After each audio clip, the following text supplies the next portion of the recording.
Boa noite. Boa noite a todos os nossos irmãos do Grupo Espírita Amor ao Próximo. Vamos iniciar a nossa reunião, nosso estudo, com a leitura de uma página do livro Vinha de Luz, obra psicografada por Francisco Cândido Xavier, ditado pelo Espírito Emmanuel. Item 86. Saibamos confiar. Não andeis, pois, inquietos. Jesus, está no Evangelho de Mateus, capítulo 6, versículo 31. Jesus não recomenda a indiferença ou a irresponsabilidade. O Mestre, que preconizou a oração e a vigilância, não aconselharia a despreocupação do discípulo ante o acervo do serviço a fazer. Pede apenas combate ao pessimismo crônico. Claro que nos achamos a pleno trabalho, na lavoura do Senhor, dentro da ordem natural que nos rege a própria ascensão. Ainda nos defrontaremos inúmeras vezes com pântanos e desertos, espinheiros e animais daninhos. Urge, porém, renovar atitudes mentais na obra a que fomos chamados, aprendendo a confiar no divino poder que nos dirige. Em todos os lugares há derrotistas intransigentes. Sentem-se nas trevas, ainda mesmo quando o sol fulgura no zênite. Enxergam baixeza nas criaturas mais dignas. Marcham atormentados por desconfianças atrozes. E por suspeitarem de todos, acabam inabilitados para a colaboração produtiva em qualquer serviço nobre. Aflitos e angustiados, desorientam-se a propósito de mínimos obstáculos, inquietam-se com respeito à frivolidade de toda sorte, e, se pudessem, pintariam o firmamento a cor negra, para que a mente do próximo lhes partilhe a sombra interior. Na terra, Jesus é o Senhor que se fez servo de todos, por amor, e tem esperado nossa contribuição na oficina dos séculos. A confiança dele abrange as eras, sua experiência abarca as civilizações, seu devotamento nos envolve há milênios. Em razão disso, como adotar a aflição e o desespero se estamos apenas começando a ser úteis? Meus irmãos, envoltos nessa mensagem perfeita para o momento do Espírito Emmanuel, que está completamente relacionada ao estudo da noite, eu gostaria de convidar todos os nossos irmãos para que nós possamos orar, para que nós possamos nos unir em pensamentos, através de nossos sentimentos.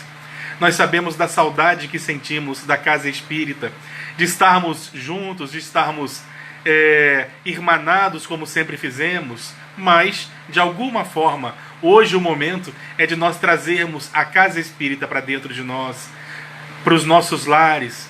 Vamos aproveitar a oportunidade, quem sabe, vamos colocar um copo d'água, vamos colocar a mensagem do Evangelho em debate entre aqueles que estão conosco sob o mesmo teto, e vamos tentar fazer com que essa mensagem fulgure nos nossos lares, como uma lâmpada acesa sob um alqueire, iluminando todas as pessoas, abençoando, amparando, fazendo que nos nossos lares fulgure sempre a chama da esperança, da força e da fé.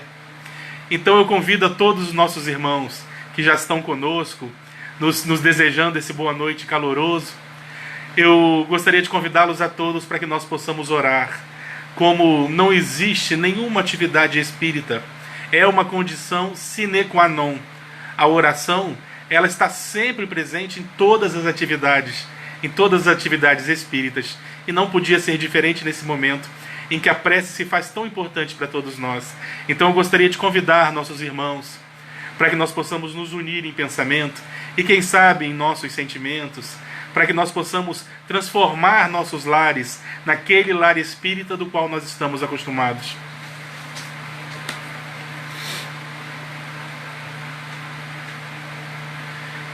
Senhor Deus, nosso Pai, Pai de infinito amor e de infinita misericórdia, Jesus, divino guia de toda a humanidade, anjo maior de todos nós, ampara-nos, Senhor.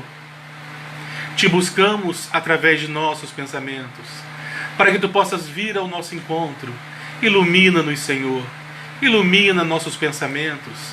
Ilumina nossos corações. Ilumina nossas jornadas. Ilumina nossos lares, Senhor. Somos todos tão carentes de Ti. Ampara-nos nos momentos de prova. E queremos nesse instante, Senhor, Te agradecer principalmente por mais essa semana que se passou, pela oportunidade que tivemos da luta, das provas. Te agradecemos pelo pão nosso de cada dia que não nos faltou. Te agradecemos pelo teto que nos protege e nos abriga. Te agradecemos por nossas famílias, Senhor, pela grande oportunidade que temos da reencarnação. Te agradecemos a oportunidade de estarmos reunidos no entorno do Teu Evangelho, para estudarmos, que cada mensagem possa de alguma forma encontrar um solo fértil em nossos corações, para que essa semente, para que esta Tua semente, possa de alguma forma também germinar, Senhor, possa crescer, possa nos envolver. E primeiramente em nome de Deus, nosso Pai, em Teu nome, Jesus, em nome de todos os nossos amigos espirituais, anjos guardiões, em especial em nome de Anália Franco, patronesse dessa instituição espírita, nós possamos dar por iniciado o estudo da nossa noite. Permanecei conosco, Jesus. Obrigado por tudo.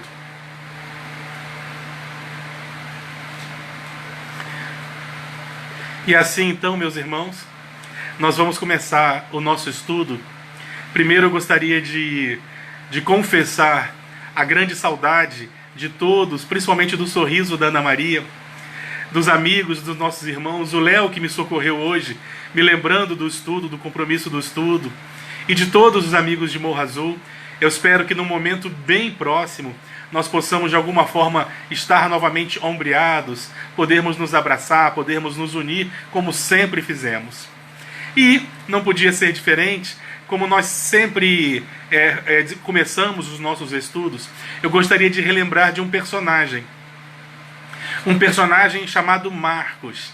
Todos nós já lemos seu evangelho, mas talvez nós não conhecemos quem é esse personagem. Segundo o professor Severino Celestino Cavalcante, ele é professor da Universidade Federal da Paraíba.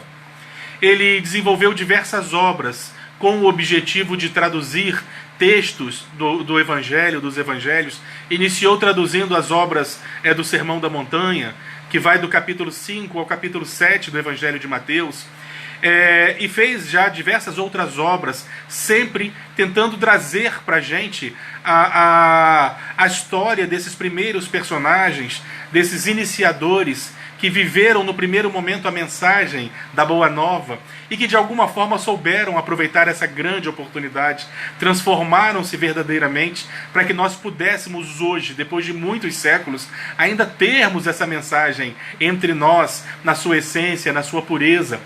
Então o professor Severino Celestino, ele produziu uma obra chamada Comunidades do Caminho, onde nessa obra ele tenta elucidar alguns personagens do Evangelho, alguns locais, algumas histórias, algumas curiosidades acerca daquilo que nós conhecemos dos Evangelhos e do livro Atos dos Apóstolos. E em particular ele vai narrar a história de um homem chamado Marcos, ou melhor falando, de João Marcos. Segundo o professor Severino Celestino, João Marcos era sobrinho de Barnabé. Barnabé, para quem não se lembra, ele era aquele fiel amigo de Paulo, que esteve ao lado de Paulo desde as primeiras peregrinações. Nós vamos lembrar que Paulo, depois de muito tempo de contemplação da mensagem do Evangelho, ele começa a absorver a mensagem, e num determinado momento ele estaria numa comunidade cristã, lá na Antioquia, conhecida também como Antioquia de Orontes. Como era comum nas comunidades cristãs do primeiro momento, da primeira hora, sempre que eles se reuniam, a prática mediúnica era comum. Após o dia do Pentecostes, a prática mediúnica se torna muito comum quando cristãos se encontravam e, através dos médiuns, então, os Espíritos Santos derramavam as suas mensagens. E lá na Antioquia de Orontes, isso está no livro Atos dos Apóstolos, lá na Antioquia, então, Paulo e Barnabé estariam então reunidos com outros cristãos daquela comunidade, quando um médium, ele entra em transe e traz a Paulo uma mensagem do Espírito Santo, dizendo a Paulo que ele inicie a sua missão. A partir daquela comunidade da Antioquia, então, Paulo iniciaria a sua peregrinação, disseminando a mensagem do Evangelho. Nós sabemos que a tarefa de Paulo foi uma tarefa muito árdua. Ele chegou a disseminar a mensagem do Evangelho ao redor de praticamente todo o Mediterrâneo, incluindo algumas ilhas. Então, o primeiro momento em que Paulo se coloca nessa tarefa de disseminar a mensagem do Evangelho teria sido logo após a sua estada na Antioquia. Então, o segundo está no livro Atos dos Apóstolos, quando aquela comunidade, quando aqueles cristãos se reuniram com Paulo, o Espírito Santo fala através de um desses personagens, de um desses médiuns, naturalmente, e convida Paulo para que ele inicie a sua tarefa, a sua missão. E Paulo parte da Antioquia, então, com a missão de parar em diversas cidades, disseminando a mensagem do Evangelho. Só que, curiosamente, Paulo não parte sozinho. Ele parte ao lado de Barnabé, e Barnabé estaria também acompanhado de um sobrinho chamado João Marcos. Então, esses três personagens saem para que eles pudessem, então, cumprir a missão que foi dada a Paulo, a missão de disseminar a mensagem da Boa Nova. Seria a primeira grande jornada de Paulo. Ele sairia então lá da Antioquia de Orontes, iria para diversas cidades, como nós conhecemos, acompanhando o livro Atos dos Apóstolos, ou melhor ainda, lendo o livro Paulo e Estevão, onde o Espírito Emmanuel nos traz essas informações, com mais detalhes, naturalmente. Então, Paulo começa a caminhar. Nós vamos lembrar que era um terreno arenoso, pedregoso, montanhoso, extremamente perigoso no sentido de assaltos. Eles caminhavam por aquelas regiões não apenas desérticas, mas eram desertos dificílimos. E ele começa a visitar algumas cidades. Logo nas primeiras cidades, ele é hostilizado exatamente por estar levando essa proposta inovadora que rompia com determinados dogmas, que alimentavam diversos egos, diversos personalismos, o que fez com que Paulo fosse algumas vezes esbofeteado, ameaças de prisão. Então, quando Paulo está rumando a Panfilha, João Marcos, que era o mais jovem do grupo, ele vira para o seu tio Barnabé e diz que vai voltar a Jerusalém. Ele abandona o grupo. Curiosamente, Paulo fica até de certa forma ressentido. Nós vemos isso no livro Atos dos Apóstolos.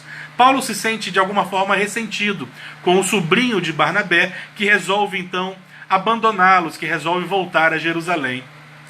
Acontece que nos planos divinos, de alguma forma, determinadas atitudes nossas, elas acabam levando a outras consequências inesperadas. De alguma forma, foi muito importante esse jovem ter retornado para Jerusalém. Quando ele retorna para Jerusalém, ele vai se transformar num discípulo de Pedro. Pedro estava em Jerusalém e João Marcos, então, passa a acompanhar Pedro nas suas pregações.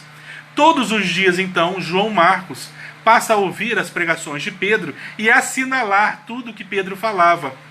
Surgia, então, através de João Marcos, sobrinho de Barnabé, o Evangelho de Marcos. O Evangelho de Marcos ele é todo baseado na narrativa de Pedro. Alguns consideram, inclusive, o Evangelho que Pedro nunca escreveu. João Marcos, então, foi assinalando as narrativas de Pedro e foi colocando num papel. Como já existia o Evangelho atribuído a João, reduziram seu nome e nós conhecemos o seu Evangelho apenas como o Evangelho de Marcos. Mas Marcos, então, ele foi em princípio discípulo de Paulo e mais tarde discípulo de Pedro. Ele não conheceu Jesus pessoalmente, mas através, a princípio, de Paulo e mais tarde de Pedro, ele então escreve o seu Evangelho. E nós vamos encontrar, através da narrativa de Pedro, nós vamos encontrar algumas passagens no Evangelho de Marcos que não estão contidas nos outros evangelhos. Tem uma que eu gosto muito de narrar. Ela é constituída de apenas 2 versículos. Ela está no Evangelho de Marcos, capítulo 14, para aqueles que tiverem curiosidade de consultar.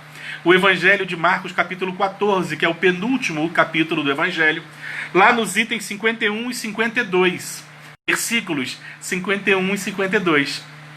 Lá nós vamos encontrar uma curiosidade que apenas Marcos registrou. Diz então, nesse capítulo 14, que Jesus estava em oração com alguns de seus discípulos no momento em que ele recebe a voz de prisão. Como nós sabemos, através da narrativa do Evangelho de Lucas, do Evangelho de Mateus, do Evangelho de Marcos, nós sabemos que num determinado momento, os soldados encontram com Jesus. À frente desse soldado estava Judas, que através de um beijo identifica Jesus para que os soldados do Sinédrio pudessem prendê-lo. No momento em que Jesus está sendo atado a cordas, surge um personagem que nós não sabemos seu nome. Curiosamente, esse personagem se mantém anônimo. Apenas está registrada essa passagem no Evangelho de Marcos. Esse rapaz, então, quando vê Jesus sendo atado às cordas, sendo algemado às cordas, ele então desafia os soldados do Sinédrio para libertar Jesus.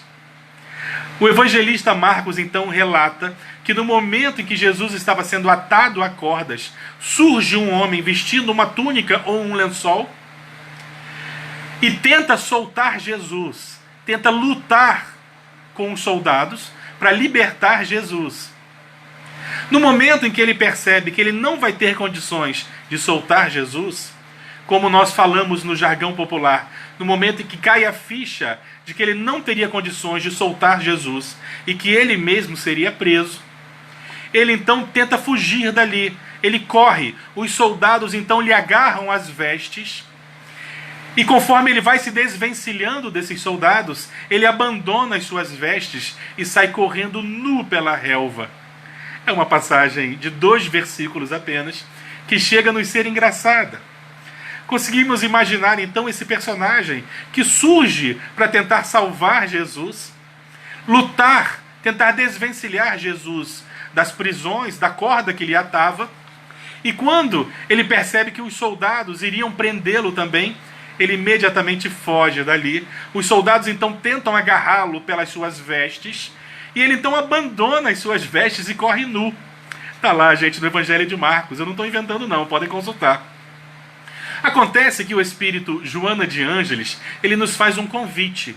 Esse espírito então nos afirma que todas as passagens dos evangelhos, as parábolas e as passagens, existem lições que nós conseguimos subtrair, lições que nós podemos usar, para que nós possamos então, para que nós possamos vencermos-nos, para que nós possamos encontrar subsídios, para que nós possamos de alguma forma nos evangelizar. E nessa passagem, passei algum tempo meditando, e eu fiz tirei uma conclusão muito curiosa. Esse jovem que tenta libertar Jesus, e que no momento em que ele não consegue, ele se vê nu, fugindo sobre a relva. Quantas vezes eu não me encontrei numa situação semelhante? Sabe por quê? Nós costumamos falar que a nossa fé é uma fé raciocinada. Nós espíritas nos consideramos, inclusive, privilegiados em alguns momentos por termos uma fé baseada no questionamento, baseada em reflexões. Mas em diversos momentos, quando nós somos assaltados por uma prova, por uma dúvida, por uma incerteza, é comum nós titubearmos na fé, porque a fé, ela às vezes não encontra raízes profundas ainda na nossa maturidade. E nos momentos em que nós somos assaltados por uma prova, nós titubeamos na fé e é natural que isso aconteça. Conforme nós formos amadurecendo a nossa fé, pode ser que nós consigamos nos tornar menos titubeantes.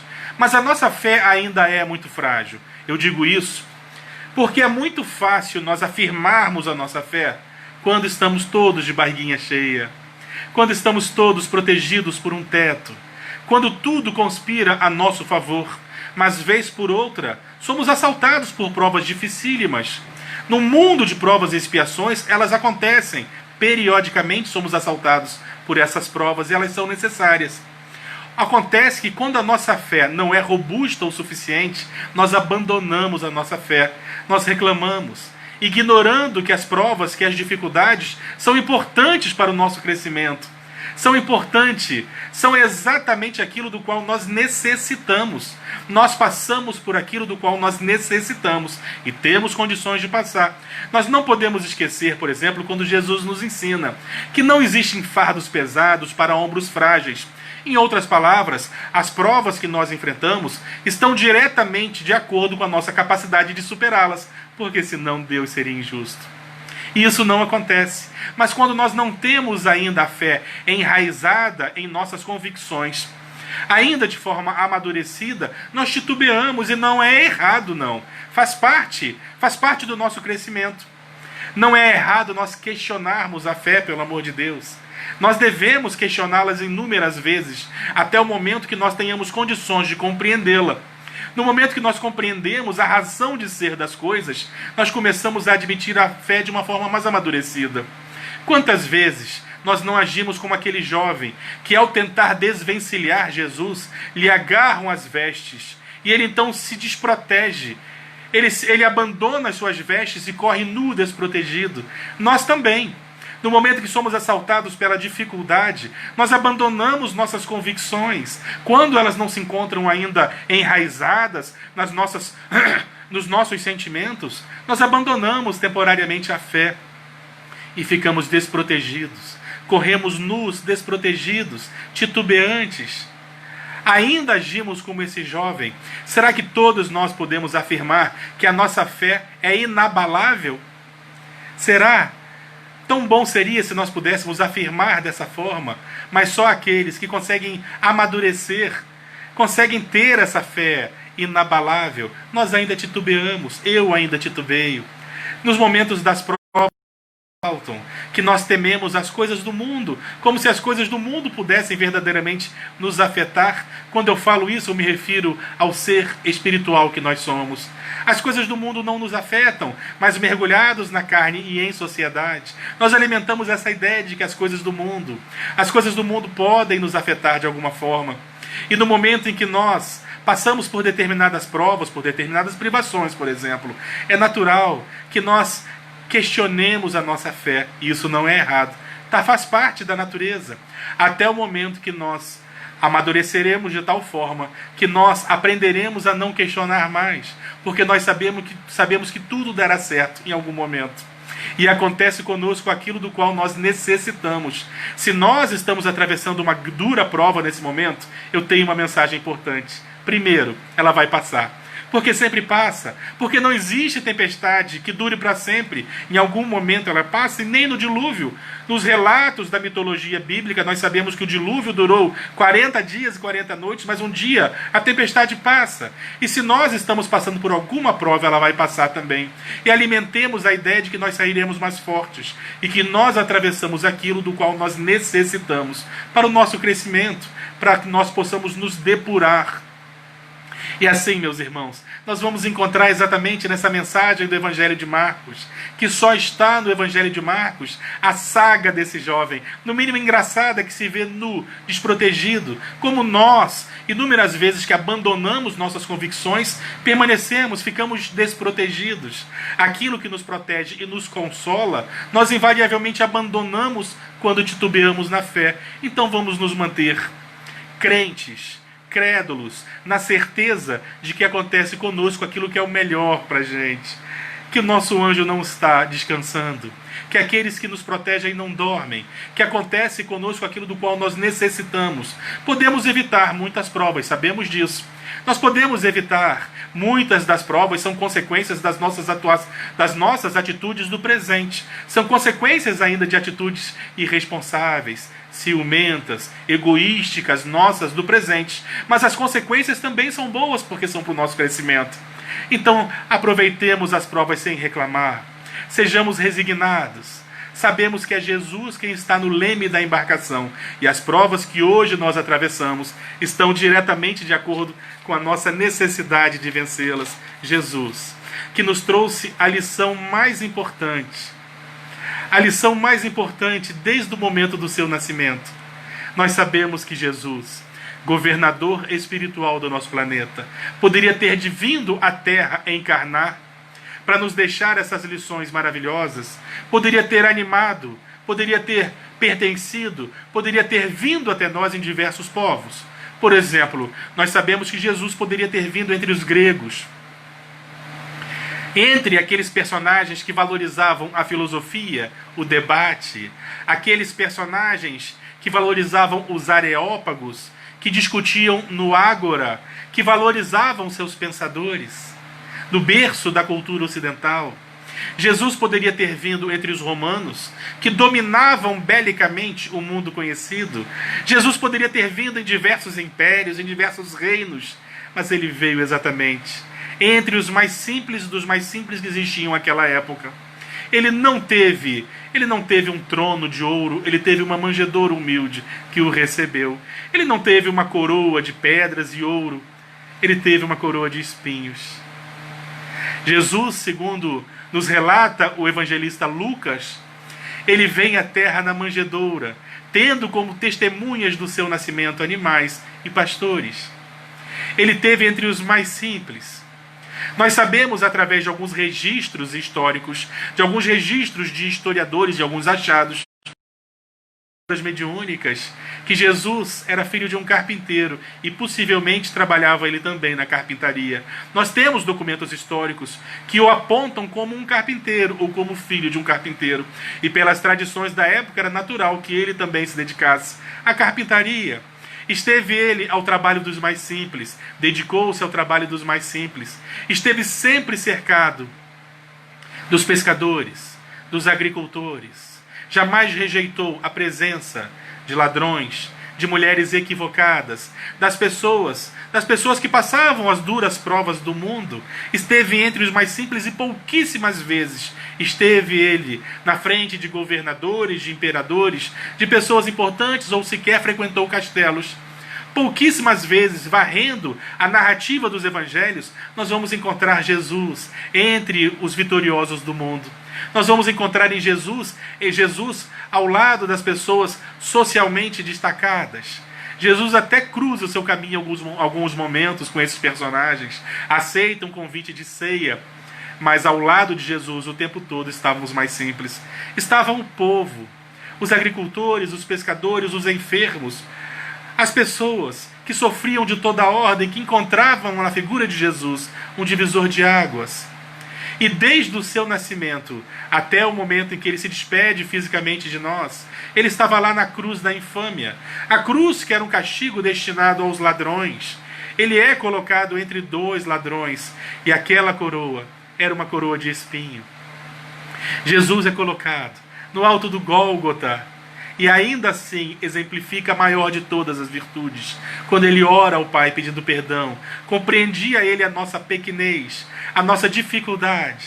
Jesus, que quando esteve no mundo, não foi um vitorioso do mundo como nós costumamos pensar. É curioso, né? Porque quando nós falamos do sucesso social que a maioria das pessoas almejam, é exatamente o contrário de tudo que Jesus nos ensinou. Nós alimentamos a cultura da competição e hoje são muitos os psicólogos, os estudiosos, os filósofos que estudam essa cultura que nós criamos, a cultura da competição, onde se você não se destaca socialmente, você é um perdedor. Existem expressões americanas, expressões entre nós que apontam como perdedores aquelas pessoas que não se destacam socialmente. Nos Estados Unidos chamam de loser, são os perdedores, são as pessoas que não conseguem êxito social. Então todas as pessoas se matam por ansiedade, para vencer socialmente no mundo, quando Jesus ensinava exatamente o contrário. Nós sabemos que dentro dos planos reencarnatórios de cada criatura, existem realmente aqueles que irão se destacar, que irão ter mais facilidades, mas que terão compromissos muito maiores do que os outros. Mas a roda da vida gira. E num determinado momento, aqueles que estão socialmente por cima, se não souberem aproveitar essa oportunidade, a roda gira. E eles vão se encontrar por baixo, é natural que seja assim, para que nós possamos nos educar através das inúmeras oportunidades, das inúmeras vidas. Então não existe aquele que está por cima, existe aquele que está temporariamente passando pela prova do sucesso social, e que, se não souber aproveitar, será de muito sofrimento. Será de muito sofrimento, e é natural que seja assim. Jesus, em determinado momento, vai nos dizer que até as feras possuem um ninho, que as feras possuem seus covis e as aves possuem seus ninhos, mas ele não possuía nenhuma pedra para repousar a cabeça, que não possuía títulos do mundo, e mesmo assim foi o maior de todos nós, que já andou entre nós, foi o maior. Jamais alguém conseguiu fazer o que ele fez e faz ainda.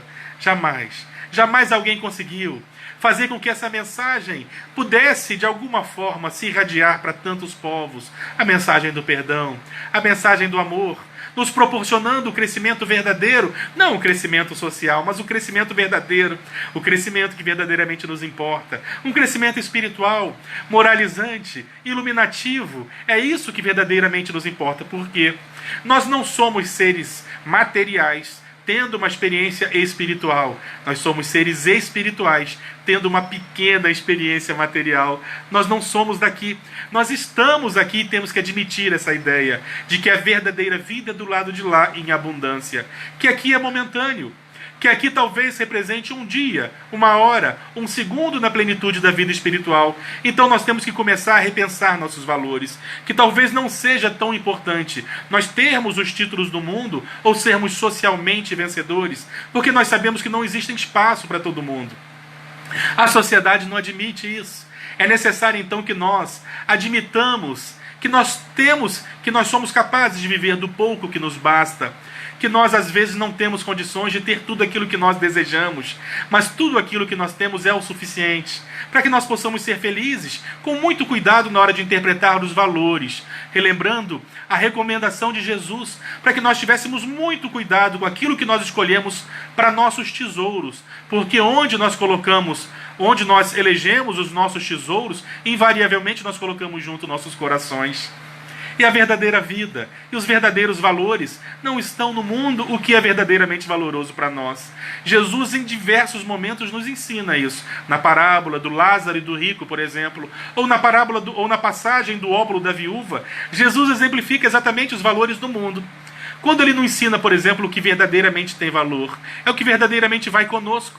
E eu pergunto, o que vai comigo após o meu desencarne? Ou o que vai comigo no momento do meu desencarne? Os títulos do mundo não vão. André Luiz nos ensina perfeitamente isso. Os títulos de propriedade da terra não vão comigo. Me foram dados em empréstimo, mas no momento em que eu me despeço desse mundo, eles não vão comigo. As casas, os terrenos, os títulos imobiliários, as roupas, as grifes, não vão comigo. Eu digo mais, nem o meu corpo físico vai comigo, porque não vai, não pertence à verdadeira vida. Comigo. O que vai conosco, o que é o verdadeiro tesouro que todos nós temos que cultivar, são os amigos, nossas boas ações, aquilo que verdadeiramente é nosso, é o nosso tempo, a nossa cultura, os nossos sentimentos mais nobres, eles vão conosco. E no momento em que nós falamos sobre aquilo que verdadeiramente é nosso, aqui vai um momento de reflexão para todos nós. Nós estamos vivendo o chamado Setembro Amarelo, onde nós aproveitamos esse mês para debatermos mais questões de valorização da vida, as questões, os motivos, as situações que levam inúmeras pessoas a tentarem fugir dessa vida, no desânimo, no desespero, na dor. Ninguém faz isso à toa. Existem inúmeras pessoas que pensam verdadeiramente em desistir dessa vida porque sentem dor, porque desanimam, porque estão mergulhadas em processos depressivos, e nós sabemos que isso acontece e que isso não é fraqueza. Nós não temos como mensurar a dor que o outro sente. E muitas pessoas sentem dores que nós não sentimos e pensam realmente em desanimar da vida. E o que nós podemos fazer? O nosso tempo nos pertence. E quando nós damos o nosso tempo para algumas pessoas que necessitam dele, nós estamos dando algo que verdadeiramente é nosso.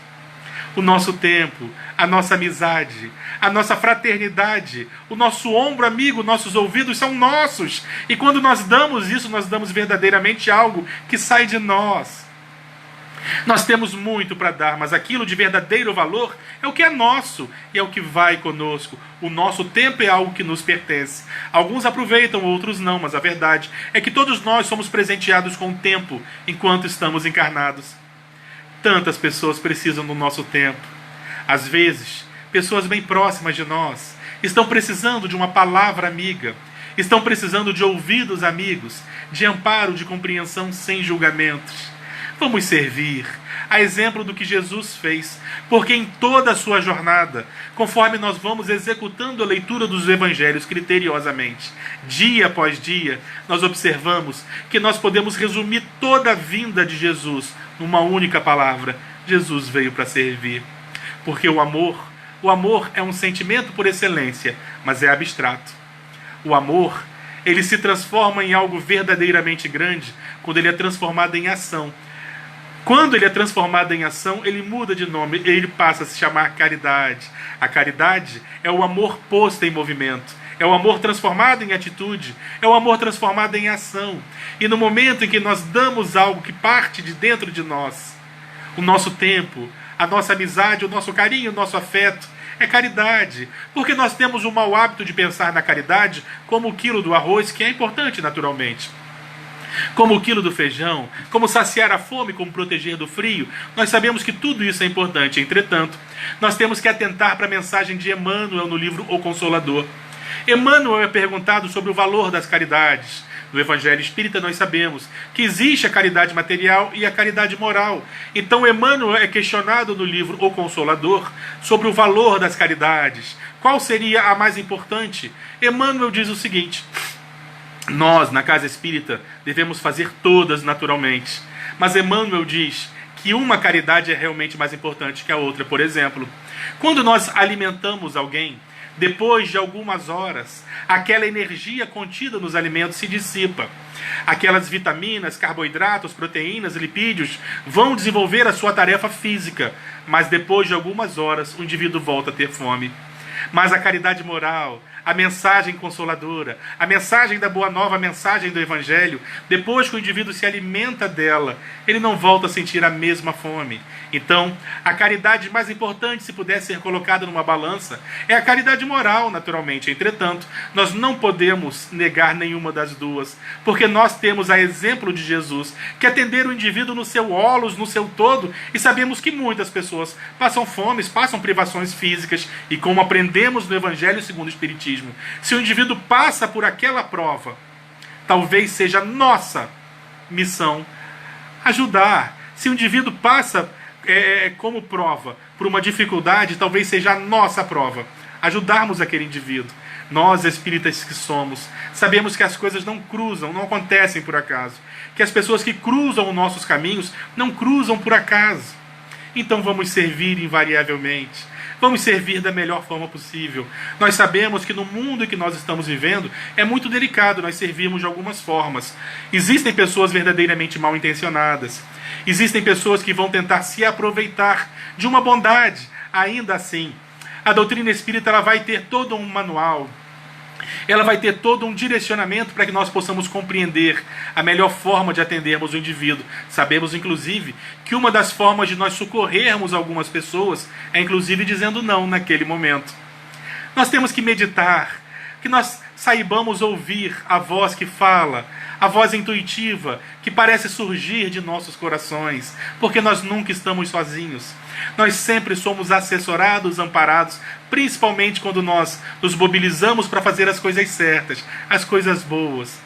Os nossos amigos espirituais, como Allan Kardec nos ensina, que todos nós temos uma família espiritual, que esses que nos amam, que nos amparam, que nos acompanham na terra, possam nos inspirar nas coisas boas, nossos anjos, nossos guias, aqueles que nos protegem, possam sempre nos inspirar, mas para isso é necessário nós cultivarmos os bons pensamentos, que nós cultivarmos a certeza de que nós devemos enterrar o nosso tesouro com muito cuidado.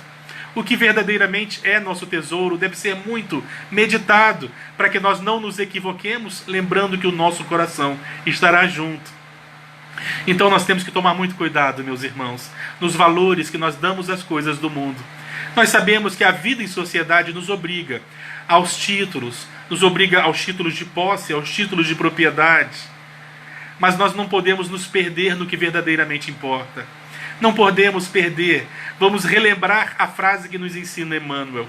Nós não somos seres materiais tendo uma experiência espiritual. Não.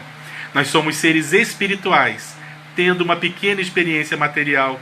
E às vezes nós nos perdemos nesses conceitos e adotamos os conceitos do mundo, os conceitos de vencedor social, de perdedor social, de pessoas que estão por cima e pessoas que estão por baixo, quando nós sabemos que nada disso existe. A exemplo exatamente da parábola do Lázaro e do rico, quando aquele rico que se fardava de tudo, do bom e do melhor, ele contempla Lázaro nas alturas, aquele que nada possuía na terra, e permanecia à porta do rico mendicando, rezando, esperando as migalhas que caíam de sua mesa.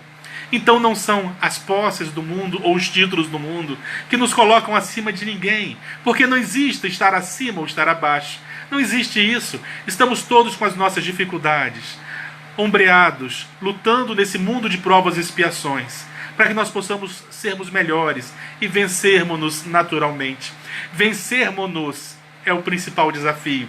E nós nos vencemos através dessa viagem que nós fazemos para nós mesmos, reconhecendo as nossas dificuldades, as nossas limitações e servindo, meus irmãos, servindo.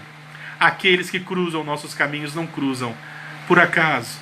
Nós sabemos que o acaso, assim como a sorte e o azar, não existem. São sempre resultados de sementeira, de energias que emanamos. As pessoas não cruzam nossos caminhos por acaso. E se aquela pessoa bate à nossa porta, dando indícios de que precisa ser ouvida, ouçamo-la. Vamos até ser chatos, vamos ligar, vamos procurar, vamos mostrar que nos importamos. É curioso isso, né? Porque alguns de vocês, alguns de nós, podemos estar nos perguntando como é que nós podemos fazer para mudar a forma como o indivíduo que está exatamente vivendo o impulso suicida. Como é que nós podemos fazer essa pessoa mudar de ideia? Nós não temos condições de mudar a sua química cerebral. Nós sabemos que muito desse impulso é resultado de um processo depressivo, de um desequilíbrio químico no cérebro que acontece para muitas pessoas. Existe inclusive explicações espíritas para isso. Como é que nós podemos fazer para reanimar? Será que o fato de eu estar ao lado, de eu conversar, de eu estar próximo a uma pessoa, eu sou capaz de fazer com que ela desista dessa ideia? Estudiosos da psicologia afirmam que sim. Afirmam que existe algo chamado impulso suicida. E quando a pessoa ela consegue vencer esse impulso suicida, que não demora muitos minutos, ela fica mais maleável e ela passa a ouvir, ela passa a descarregar-se de determinados sentimentos muito pesados. E você proporciona a ela mais um dia de vida. E no dia seguinte que você possa ouvi-la novamente. E que outros possam cruzar seu caminho. E assim nós vamos superando essa dificuldade juntos, irmanados naturalmente. É nossa tarefa aqui na Terra. Meus irmãos, os exemplos de Jesus, da manjedoura ao Calvário, ao lado do povo, nos conceitos de hoje, Jesus seria um loser, um perdedor, um socialmente perdedor. Meditemos sobre isso. Quem são os vencedores e os perdedores do mundo? Aí nós vamos compreender que muitos dos nossos conceitos são equivocados. E que nós às vezes valorizamos aquilo que não tem verdadeiramente valor. Que devemos valorizar aquilo que nos acompanha, que vai conosco, além do túmulo, além do momento do desencarne. Isso verdadeiramente nos pertence. E quando nós passamos a atribuir ou a delegar valores corretamente, nós somos invariavelmente vencedores, não desse mundo, mas de todos os mundos.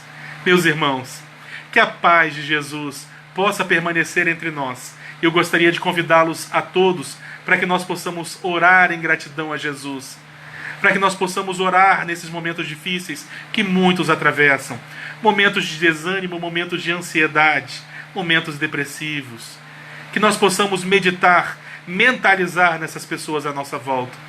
Vamos todos orar.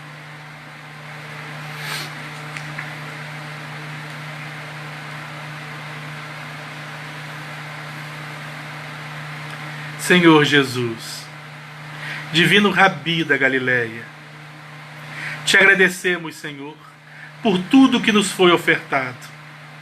Mas agora queremos te pedir, Jesus, fazei-nos trabalhadores da tua obra, fazei-nos pacificadores, que nós possamos, Senhor, utilizar de toda essa energia, de toda essa luz que sentimos nos envolver nesses instantes, para que nós possamos sermos mais fortes nos momentos de prova, de dificuldade. Mas nesse momento queremos pedir mais, Jesus, que toda essa luz que nos envolve nesse instante possa daqui se irradiar, amparando todos aqueles que sofrem por motivo qualquer de dor, aqueles em quem nós mentalizamos, que não puderam estar aqui conosco nessa noite. Nós mentalizamos amigos, familiares, aqueles que nós sabemos encontram-se enfermos, encontram-se nos leitos hospitalares. Que toda essa luz possa se irradiar, Jesus, amparando aqueles que jazem nas calçadas, nas marquises, nos hospitais, nas emergências, aqueles que se encontram solitários, depressivos, angustiados, aos ansiosos. Que a sua luz possa envolver a todos aqueles em quem nós mentalizamos. Mas em especial, Senhor, nós gostaríamos de te pedir por aqueles que mais necessitam de ti, aqueles que mais necessitam do teu amparo e da tua intervenção, Senhor. Nós gostaríamos de te pedir pelos odiosos, pelos que odeiam, pelos rancorosos, pelos vingativos, porque sabemos, Senhor, que são esses aqueles que mais necessitam de ti. Ampara e socorre, Jesus. Permanecei entre nós. E obrigado por tudo.